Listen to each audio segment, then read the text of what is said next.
Tag TV brings you daily news bulletin from India. Breaking news and views from India.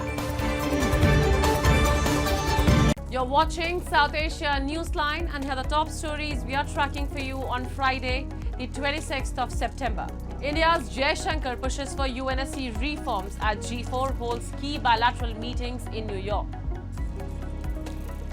Voices of Kashmir's terror victims echo at UNHRC in Geneva. And Nepal's new government launches reconstruction campaign amid elections preps.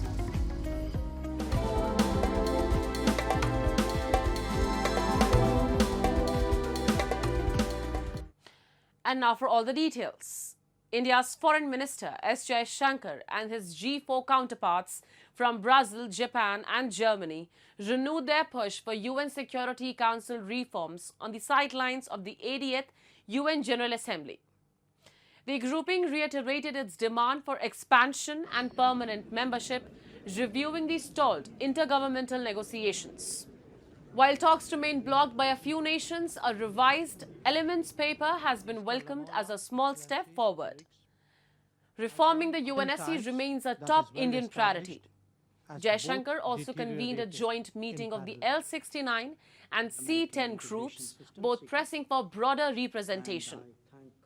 On the sidelines, he held bilateral meetings with several counterparts. Earlier, addressing the G20 foreign ministers meeting, he urged stronger dialogue, enhanced energy security, and collective action against terrorism. At the India-SICA foreign ministers meeting, he underlined India's growing engagement with Central American nations, highlighting trade, connectivity, and digital payments as key areas of collaboration. And the Indian Air Force paid tributes to its legendary combat jet, the MiG-21, on Friday. Inducted into the Indian Air Force in 1963, MiG-21 has been a witness to numerous heroic pursuits and its contributions in various conflicts ranging from the 1971 war, Kargil conflict, Balakot airstrike to Operation Sindoor.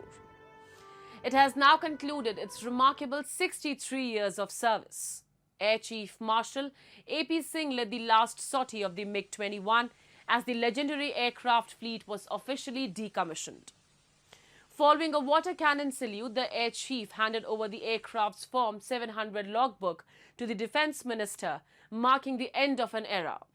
Meanwhile, India has signed a deal worth $7.03 billion to buy 97 indigenous fighter aircraft from Hindustan Aeronautics Limited. The supply of these aircraft would enhance operational capability and strengthen defence preparedness. Defence Minister Rajnath Singh said in a post on X. इतने लंबे समय तक मिग-21 अनेक वीरतापूर्ण कृत्यों का साक्षी रहा है। इसका योगदान किसी एक घटना तक या केवल एक युद्ध तक सीमित नहीं रहा है। 1971 के वार से लेकर कारगिल के युद्ध तक या फिर बालाकोट एयर स्ट्राइक से लेकर ऑपरेशन सिंदूर तक ऐसा कोई क्षण नहीं रहा जब मिग-21 ने हमारी आर्म्ड फोर्सेस को जबरदस्त मजबूती न प्रदान की हो। The United States is strengthening ties with Pakistan to secure strategic military access closer to China and Iran. Paul Post, an associate professor at the University of Chicago, has said. Speaking to ANI, Post explained that Pakistan's location makes it a vital gateway for U.S. operations, aligning with President Donald Trump's militarized foreign policy. He noted that renaming the Department of Defense as the Department of War signals the administration's embrace of military primacy. Citing Operation Midnight Hammer, recent U.S. strikes on Iranian nuclear sites, Post said such missions were possible due to regional military bases. His remarks followed Trump's Oval Office meeting with Pakistan PM Shehbaz Sharif and Army Chief Asim Munir, a meeting notably absent from official White House coverage. Post argued Pakistan is being viewed less as a diplomatic partner and more as a logistical enabler for projecting U.S. power. And so I can completely see where, especially if you start looking at other things, if you start looking at like Bagram, the fact that the Trump administration is making these demands to regain the air base in Afghanistan. And the reason why is because they're like, we want to be able to have military presence towards China. I can completely see where the Trump administration is viewing the importance of Pakistan from that frame. They are an ally who gives us, if you want to use the word that we use, access.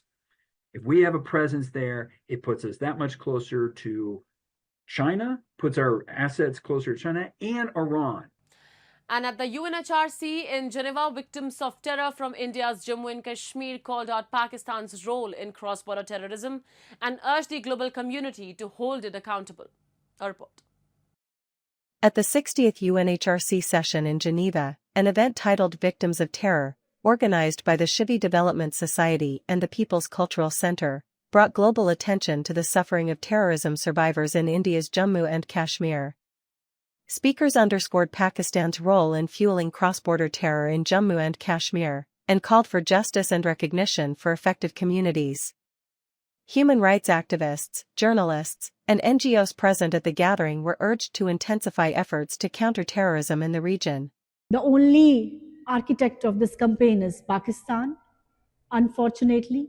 So we are here to raise the voices of our people who are the victims of this cross-border terrorism. We are here to let people and the world know what happened to the Kashmiri Pandits in 1990, to bust the narratives of Pakistan.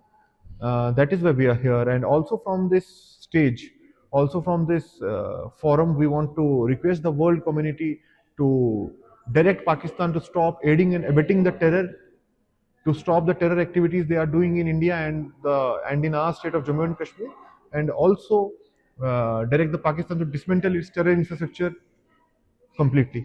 Speakers stressed that terror in Kashmir is not the work of isolated rebels but of Pakistan-based terror groups like Lashkar-e-Taiba, Jaish-e-Mohammed, and the Resistance Front, already banned internationally.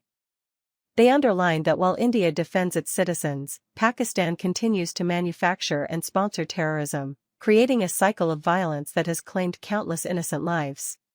And Nepal's newly appointed interim Prime Minister Sushila Karki addressed the nation on Thursday, confirming that preparations for the country's general elections are progressing smoothly. She appealed to citizens to participate in the upcoming election to amend the constitution through the constitutional process. Meanwhile, in a press conference on Thursday, Minister for Physical Infrastructure and Transport Kulman Gising announced publicly about the establishment of a high-level committee and a fund to facilitate the reconstruction of infrastructure damaged during the Gen Z protest of September 8th and 9th. Gising confirmed that the government had suffered significant losses due to arson, vandalism and violence during the protests. With an estimated cost of over 200 billion Nepali rupees in damages, the government is working to assess the full extent of destruction.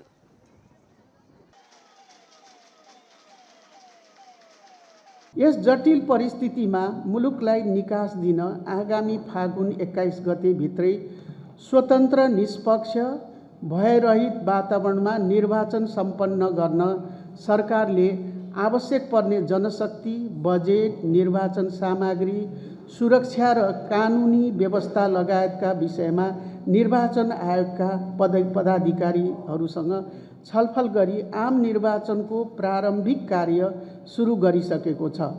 18 वर्ष मुनि पुगेका Gen Z युवा पुस्तालाई मताधिकार प्रदान गर्ने र मतदाता नामावली अद्यावधिक गर्ने गरी विद्यमान निर्वाचन कानुनलाई अध्यादेशको माध्यमबाट. In a tragic incident this week, 7 Buddhist monks, including foreign nationals from India, Russia and Romania, lost their lives in a cable car accident at a forest monastery in northwestern Sri Lanka. 6 others were injured. 4 monks are in critical condition and they are being treated in local hospitals. According to preliminary police reports, the cable car carrying 13 monks returning tragically lost control and the cable snapped, sending the cart trembling, throwing several monks from their seats. Authorities have launched an investigation into the cause of the crash. The monastery, located about 125 kilometers north of Colombo, dates back to the 3rd century BCE and it is a revered Buddhist site known for its meditation retreats and spiritual practices.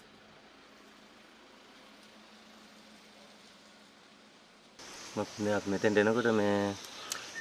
berarti tina zona media me hemma පල්ලෙහාට මේ උඩින් ගිහිලා තිබ්බා. සුවනතර දෙන්නේ පල්ලෙහාට වෙලා මේ අල්ලගෙන හිටියා මේ ටෝච් අල්ලගෙන ඉති පල්ලෙහාට යද්දි විහිදලා හැමතැනම තිබ්බේ උඩින් ගිහිලා තිබ්බා මීටර් 150ක් විතර වාගේ දුරට වාගේ විසිලා තිබුණා. එහෙම උඩට ගත්තා. ඉතින් ඇඳන් දාලා ටට්ටක් ගාලා ඉතින් උඩට ගත්තා. ලොකු විස්තරයක් නැහැ. ඉතින් කතා කරන්න ඒ වෙලාවේ ඉතින් කවුරුත් හිටිනා ගන්න බොහොම අමාරු උඩට ඇදලා ගත්තේ. That's all in tonight's edition. We will see you same time next week. Have a great weekend. Good night.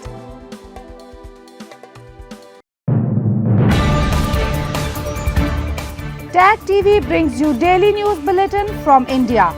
Breaking news and views from India.